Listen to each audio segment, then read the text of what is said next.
সকালে ছেলেরা যতক্ষণ না কাজে বাড়ায় ততক্ষণ ঘরের কোনো কাজও হয় না। সো আমার হাজব্যান্ড এখন বেরিয়ে পড়েছে আর আমি তার ফাঁকে কাজগুলো তাড়াতাড়ি গুছিয়ে নিয়েছি, কারণ এখন আমি যাব রিহানকে আনতে। ফাইনালি আমি রেডিও হয়ে গেছি আর দেখো আমি চলেও এসেছি ওর স্কুলে। তো কার্ডটা দিয়ে দিয়েছি, মাসি নিয়ে গেছে। এই সময় যখন ও আমার কাছে আসে, আমার সোনার মুখটা দেখে আমার অনেক মায়া হয়। মনার মুখটা একদম ছোট্ট হয়ে যায়।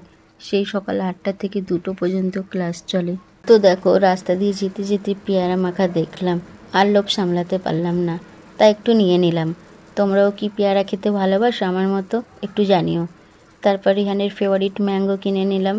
ম্যাঙ্গো ধরে দেখছি, সবাই ভাবছে আমি খুব বুঝি, বাট আমি কিছুই বুঝি না এর ভালো মন্দ।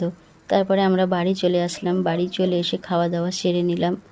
আর এদিকে দেখো আমাদের মিঠু আর কিটিটা পেছনে লেগেছে, ওদের খিদে পেয়েছে, খাবার দিতে হবে। ওদেরকে খাবার দিয়ে দিলাম আর রিহানকে ম্যাঙ্গো কেটে দিয়েছি, ও তো ইন্টারেস্ট সহকারে খাচ্ছে। তারপরে আমি পেয়ারা মাখা নিয়ে চলে আসলাম। আজকের মতন এখানে, ভালো লাগলে কমেন্টে জানিয়ে।